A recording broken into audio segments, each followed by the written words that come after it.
9ನೇ ತರಗತಿ ಕನ್ನಡ ಗದ್ಯಭಾಗ 1 ಪ್ರಜಾನಿಷ್ಠೆ ಪ್ರಶ್ನೋತ್ತರಗಳು. ಕೆಳಗಿನ ಕವಿಗಳ ಅಥವಾ ಸಾಹಿತಿಗಳ ಸ್ಥಳ, ಕಾಲ, ಕೃತಿ ಮತ್ತು ಬಿರುದು ಅಥವಾ ಪ್ರಶಸ್ತಿಗಳನ್ನು ಕುರಿತು ವಾಕ್ಯ ರೂಪದಲ್ಲಿ ಬರೆಯಿರಿ. ಕೃತಿಕಾರರ ಪರಿಚಯ. ಸಾಸಿ ಮರುಳಯ್ಯ. ಪೂರ್ಣ ಹೆಸರು ಶ್ರೀ ಸಾಸಲು ಶಿವರುದ್ರಯ್ಯ ಮರುಳಯ್ಯ. ಲೇಖಕರಾದ ಸಾಸಿ ಮರುಳಯ್ಯ ಅವರು ಸಾಮಾನ್ಯ ಶತ 1931ರಲ್ಲಿ ತುಮಕೂರು ಜಿಲ್ಲೆಯ ಚಿಕ್ಕನಾಯಕನಹಳ್ಳಿ ತಾಲೂಕಿನ ಸಾಸಲು ಎಂಬ ಗ್ರಾಮದಲ್ಲಿ ಜನಿಸಿದರು. ಇವರು ಕೆಳದಿಯ ಅರಸರು ಮತ್ತು ಕನ್ನಡ ಸಾಹಿತ್ಯ ಎಂಬ ಮಹಾಪ್ರಬಂಧವನ್ನು ರಚಿಸಿದ್ದಾರೆ. ಶಿವತಾಂಡವ, ಕೆಂಗನಕಲ್ಲು, ವಚನ ವೈಭವ, ನೆಲದ ಸೊಗಡು, ನಾಟ್ಯ ಮಯೂರಿ, ವಿಜಯ ವಾತಾಪಿ ಮೊದಲಾದ 90ಕ್ಕೂ ಹೆಚ್ಚು ಕೃತಿಗಳನ್ನು ರಚಿಸಿದ್ದಾರೆ. ಇವರಿಗೆ ಕರ್ನಾಟಕ ರಾಜ್ಯೋತ್ಸವ ಪ್ರಶಸ್ತಿ, ಕರ್ನಾಟಕ ಸಾಹಿತ್ಯ ಅಕಾಡೆಮಿ ಪ್ರಶಸ್ತಿ ಹಾಗೂ ದೇವರಾಜ್ ಬಹದ್ದೂರ್ ಪ್ರಶಸ್ತಿಗಳನ್ನು ನೀಡಿ ಗೌರವಿಸಲಾಗಿದೆ. ಪ್ರಕೃತ ಪ್ರಜಾನಿಷ್ಠೆ ಗದ್ಯಪಾಠವನ್ನು ಸಾಸಿ ಮರುಳಯ್ಯ ಅವರು ರಚಿಸಿರುವ ನಾಟ್ಯ ಮಯೂರಿ ಎಂಬ ಕೃತಿಯಿಂದ ಆಯ್ದು ನಿಗದಿಪಡಿಸಿದೆ. ಮುಖ್ಯ ಪ್ರಶ್ನೆ 1. ಕೊಟ್ಟಿರುವ ಪ್ರಶ್ನೆಗಳಿಗೆ ಒಂದು ವಾಕ್ಯದಲ್ಲಿ ಉತ್ತರಿಸಿ. ಪ್ರಶ್ನೆ 1. ಚೋಳರು ಮತ್ತು ಹೊಯ್ಸಳರ ನಡುವೆ ಯುದ್ಧ ಎಲ್ಲಿ ನಡೆಯಿತು? ಉತ್ತರ: ಚೋಳರು ಮತ್ತು ಹೊಯ್ಸಳರ ನಡುವೆ ಮಳವಳ್ಳಿ ಮತ್ತು ಮುಡುಕುತೊರೆಗಳ ಬಳಿಯಲ್ಲಿ ಯುದ್ಧವು ನಡೆಯಿತು. ಪ್ರಶ್ನೆ 2. ಸಾಮ್ರಾಟನು ರಾಜಧಾನಿಯಲ್ಲಿ ಇಲ್ಲದಿದ್ದಾಗ ರಾಜ್ಯದ ಸಂರಕ್ಷಕರಾಗಿ ನಿಂತಿದ್ದವರು ಯಾರು? ಉತ್ತರ: ಸಾಮ್ರಾಟನು ರಾಜಧಾನಿಯಲ್ಲಿ ಇಲ್ಲದಿದ್ದಾಗ ರಾಜ್ಯದ ಸಂರಕ್ಷಕರಾಗಿ ರಾಣಿ ಶಾಂತಲಾದೇವಿ ನಿಂತಿದ್ದರು. ಪ್ರಶ್ನೆ 3. ಬನದಮ್ಮನ ಹಳ್ಳಿಯ ಜನರು ಎಲ್ಲಿ ಪಂಚಾಯಿತಿ ಸೇರಿದರು? ಉತ್ತರ: ಬನದಮ್ಮನ ಹಳ್ಳಿಯ ಜನರು ಬನಶಂಕರಿ ದೇವಾಲಯದ ಮುಂಭಾಗದ ಕಟ್ಟೆಯ ಮೇಲೆ ಪಂಚಾಯಿತಿ ಸೇರಿದ್ದರು. ಪ್ರಶ್ನೆ 4. ಬನದಮ್ಮನ ಹಳ್ಳಿಯ ಪಂಚಾಯಿತಿಯಲ್ಲಿ ಯಾರ ನಡುವಿನ ನ್ಯಾಯ ತೀರ್ಮಾನವಾಗುತ್ತಿತ್ತು? ಉತ್ತರ: ಬನದಮ್ಮನ ಹಳ್ಳಿ ಪಂಚಾಯಿತಿಯಲ್ಲಿ ಈರಣ್ಣ ಮತ್ತು ಬೀರಣ್ಣನ ನಡುವಿನ ನ್ಯಾಯ ತೀರ್ಮಾನವಾಗುತ್ತಿತ್ತು. ಮುಖ್ಯ ಪ್ರಶ್ನೆ 2. ಕೊಟ್ಟಿರುವ ಪ್ರಶ್ನೆಗಳಿಗೆ 3-4 ವಾಕ್ಯಗಳಲ್ಲಿ ಉತ್ತರಿಸಿ. ಪ್ರಶ್ನೆ 1. ತಲಕಾಡಿನ ಲೂಟಿಯ ವಿಚಾರದಲ್ಲಿ ವಿಷ್ಣುವರ್ಧನನ ನಿಲುವೇನು? ಉತ್ತರ: ಹಲವು ಸೈನಿಕರು ತಲಕಾಡಿನ ಲೂಟಿಯ ಬಗ್ಗೆ ಕೇಳಿದಾಗ ವಿಷ್ಣುವರ್ಧನನು ಸೆರೆ ಸಿಕ್ಕ ಸೈನಿಕರ ಮೇಲೆ ದೌರ್ಜನ್ಯ ನಡೆಸುವುದು ಯೋಧ ಧರ್ಮ ಅಲ್ಲ, ಸೋತ ಸಾಮ್ರಾಜ್ಯವನ್ನು ಲೂಟಿ ಮಾಡುವುದು ಯುದ್ಧ ಧರ್ಮವಲ್ಲ. ಆ ಕಾರಣ ನೀವೆಲ್ಲರೂ ತಲಕಾಡವರನ್ನು ನಮ್ಮವರೆಂದು ತಿಳಿದು ನಡೆಸಿಕೊಳ್ಳಿ. ಅವರ ಮನೋಭೀತಿಯನ್ನು ದೂರ ಮಾಡಿ ಶಾಂತಿ ಸ್ಥಾಪನೆ ಮಾಡಿ 4 ದಿನಗಳಾದ ಮೇಲೆ ರಾಜಧಾನಿಗೆ ಹಿಂತಿರುಗೋಣ ಎಂದು ಹೇಳಿದನು. ಪ್ರಶ್ನೆ 2. ಬನದಮ್ಮನ ಹಳ್ಳಿಯ ದೇವಾಲಯದ ಮುಂದೆ ಯಾವ ವಿಚಾರವಾಗಿ ಚರ್ಚೆ ನಡೆದಿತ್ತು? ಉತ್ತರ: ಬೀರಣ್ಣ ತನ್ನ ಹೊಲವನ್ನು 108 ಹೊನ್ನಿಗೆ ಈರಣ್ಣನಿಗೆ ಮಾರಿದ್ದನು. ಈರಣ್ಣ ಹೊಲ ಉಳುತ್ತಿದ್ದಾಗ ಆ ಹೊಲದಲ್ಲಿ ಒಂದು ಕೊಪ್ಪರಿಗೆ ಹೊನ್ನು ಸಿಕ್ಕಿತು. ಅವನು ಅದನ್ನು ಪೂಜೆ ಮಾಡಿ ಬೀರಣ್ಣನ ಮನೆಗೆ ತೆಗೆದುಕೊಂಡು ಹೋಗಿ, ಈ ಹೊನ್ನು ನಿನ್ನದು, ತೆಗೆದುಕೋ ಎಂದನು. ಅದಕ್ಕೆ ಬೀರಣ್ಣ, ನಿನಗೆ ಹೊಲ ಮಾರಿದ ಮೇಲೆ ಅದು ನಿನಗೆ ಸೇರಬೇಕು, ಅದು ನನ್ನದಲ್ಲ ಎಂದು ನಿರಾಕರಿಸಿದನು.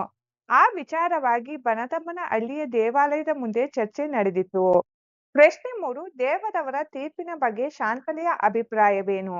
ಉತ್ತರ: ದೇವದವರ ತೀರ್ಪನ್ನು ಕೇಳಿದ ಶಾಂತಲೆ, ಬೊಕ್ಕಸಕ್ಕೆ ಸೇರಲು ಇದು ಸಾಮ್ರಾಟನ ದುಡಿಮೆಯಲ್ಲ, ಅವರ ಬೆವರಿನ ಫಲ ಅಲ್ಲ, ಅದು ಪ್ರಜೆಗಳ ಬೆವರಿನ ಫಲ, ಆದ್ದರಿಂದ ಅದು ಪ್ರಜೆಗಳಿಗೆ ಸೇರಬೇಕು ಎಂದು ಶಾಂತಲೆ ಅಭಿಪ್ರಾಯಪಟ್ಟರು. ಪ್ರಶ್ನೆ 4. ಶಾಂತಲೆಯು ನೀಡಿದ ತೀರ್ಪೇನು? ಉತ್ತರ: ಇದು ದೇವರ ದುಡ್ಡು, ದೇವ ಕಾರ್ಯಕ್ಕೆ ವಿನಿಯೋಗವಾಗಬೇಕಾದುದು ಧರ್ಮ. ನಮ್ಮ ಸಂಸ್ಕೃತಿಯ ಶ್ರೀಮಂತಿಕೆಗೆ ಸಾಕ್ಷಿಯಾಗಿ ಒಂದು ಕಲಾ ದೇಗುಲವನ್ನು ರಾಜಧಾನಿ ದ್ವಾರ ಸಮುದ್ರದಲ್ಲಿ ನಿರ್ಮಿಸಬೇಕು.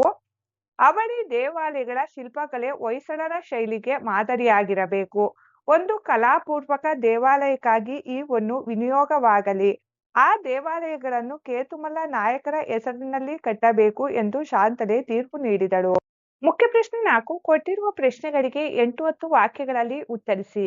ಪ್ರಶ್ನೆ 1. ಚೋಳ ದೊರೆ ಕುಲೋತ್ತುಂಗ ಹೊಯ್ಸಳರ ಸಾಮ್ರಾಜ್ಯದ ಮೇಲೆ ಯುದ್ಧ ಸಾರಲು ಇದ್ದ ಕಾರಣ ಹಾಗೂ ಪರಿಣಾಮವನ್ನು ವಿವರಿಸಿ. ಉತ್ತರ: ದಿನೇ ದಿನೇ ಪ್ರವರ್ಧಮಾನಕ್ಕೆ ಬರುತ್ತಿರುವ ವಿಷ್ಣುವರ್ಧನನನ್ನು ಬಡಿಯಬೇಕೆಂದು ಶತ್ರು ರಾಜರುಗಳನೇಕರು ಹವಣಿಸುತ್ತಿದ್ದರು. ಅವರಲ್ಲಿ ಚೋಳಮಂಡಲದ ಕುಲೋತ್ತುಂಗ ಪ್ರಮುಖನಾದವನು.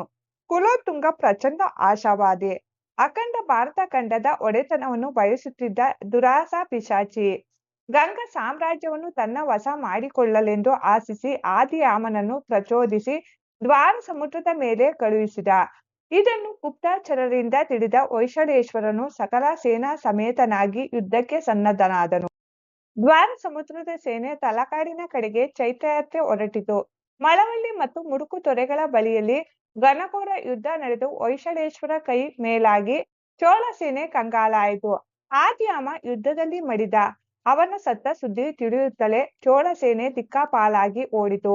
ತಲಕಾಡ ಕೋಟೆ ಸುಲಭವಾಗಿ ವಿಷ್ಣುವರ್ಧನ ಭೂಪಾಲನ ಕೈವಶವಾಯಿತು. ಸಮಸ್ತ ಸೇನೆಯು ತಲಕಾಡು ಗುಂಡನಿಗೆ ಜಯವಾಗಲಿ ಎಂದು ಜೈಕಾರ ಹಾಕಿತು. ಪ್ರಶ್ನೆ 2. ಬನದಮ್ಮನಹಳ್ಳಿ ಪಂಚಾಯಿತಿಯಲ್ಲಿ ನಡೆದ ನ್ಯಾಯ ಹಾಗೂ ಅದರ ತೀರ್ಪಿನ ಬಗ್ಗೆ ವಿವರಿಸಿ. ಉತ್ತರ: ಬನದಮ್ಮನಹಳ್ಳಿ ಪಂಚಾಯಿತಿಯಲ್ಲಿ ಬೀರಣ್ಣ ಮತ್ತು ಈರಣ್ಣ ಒಬ್ಬರಿಗೊಬ್ಬರು ಒನ್ನು ತಮ್ಮದಲ್ಲ ಎಂದಾಗ ಊರಿನ ಮುಖಂಡ ಕೇತಮಲ್ಲನು ಇಬ್ಬರಿಗೂ ಬೇಡವೆಂದ ಮೇಲೆ ಈ ಒನ್ನು ರಾಜ್ಯದ ಬೊಕ್ಕಸಕ್ಕೆ ಸೇರಲಿ ಎಂದನು. ಇದನ್ನೆಲ್ಲ ಉದಯಾದಿತ್ಯನೊಡನೆ ಮರೆಯಲ್ಲಿ ನಿಂತು ನೋಡುತ್ತಿದ್ದ ಶಾಂತಲೆ ಕೂಡದು ಕೂಡದು ಎಂದಾಗ ಕೇತಮಲ್ಲನು ಗಂಡುಡಿಕೆಯಲ್ಲಿದ್ದ ಶಾಂತಲೆಯನ್ನು ಗುರುತಿಸದೆ, ನೀವು ಈ ಒನ್ನು ರಾಜ್ಯದ ಬೊಕ್ಕಸಕ್ಕೆ ಸೇರಬಾರದು ಅಂದಿರಲ್ಲ ಏಕೆ ಎಂದನು. ಅದಕ್ಕವಳು, ಬೊಕ್ಕಸಕ್ಕೆ ಸೇರಲು ಇದು ಸಾಮ್ರಾಟರ ದುಡಿಮೆಯಲ್ಲ, ಅದು ಪ್ರಜೆಗಳ ಬೆವರಿನ ಫಲ, ಆದ್ದರಿಂದ ಅದು ಪ್ರಜೆಗಳಿಗೆ ಸೇರಬೇಕು ಎಂದಳು. ಆ ಮಾತಿಗೆ ಕೇತಮಲ್ಲನು, ಹಾಗಾದರೆ ಪ್ರಜೆಗಳು ಯಾರವರು? ಹೊಯ್ಸಳೇಶ್ವರರ ಮಕ್ಕಳಲ್ಲವೇ? ಮಕ್ಕಳ ದುಡಿಮೆ ತಂದೆಯದ್ದಲ್ಲವೇ ಎಂದನು.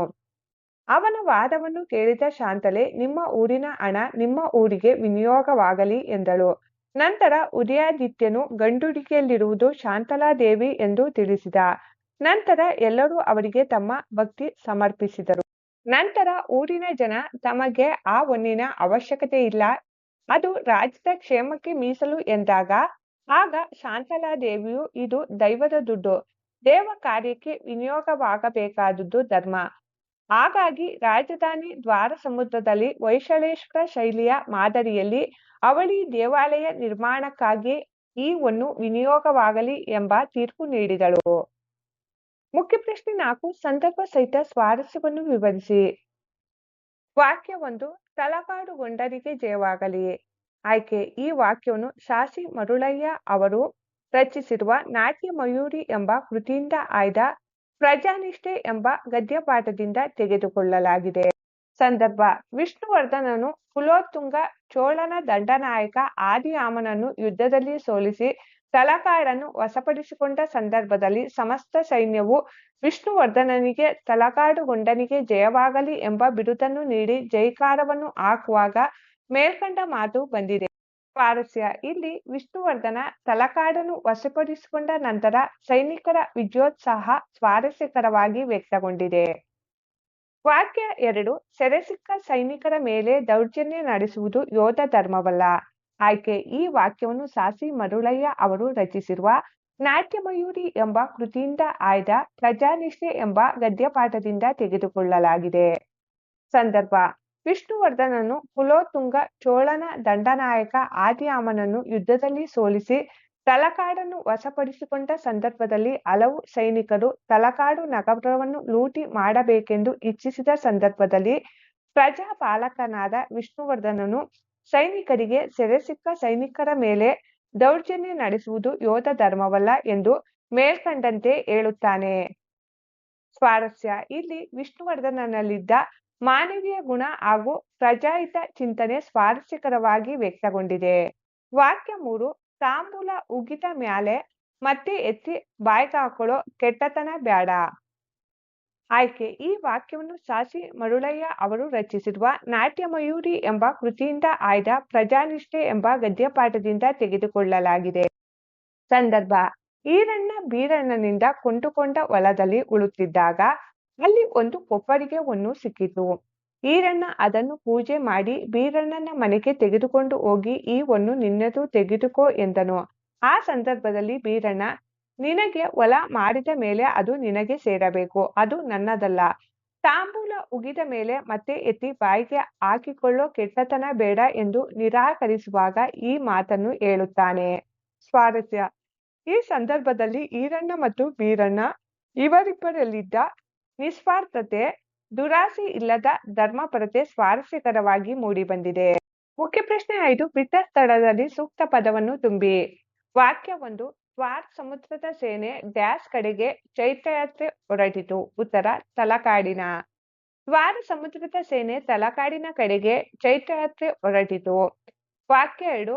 ಮಾನವ ತನ್ನ ಡ್ಯಾಶ್ ಗುಣಗಳನ್ನು ಗಾಳಿಯಲ್ಲಿ ತೂರಿ ಬಿಡಬಾರದು. ಉತ್ತರ ಮಾನವೀಯತೆ.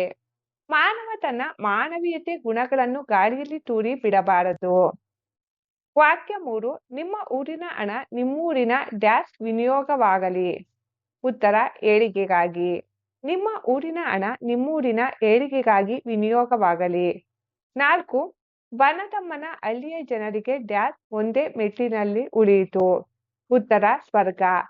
ಬನದಮ್ಮನ ಹಳ್ಳಿಯ ಜನರಿಗೆ ಸ್ವರ್ಗ ಒಂದೇ ಮೆಟ್ಟಿಲಿನಲ್ಲಿ ಉಳಿಯಿತು.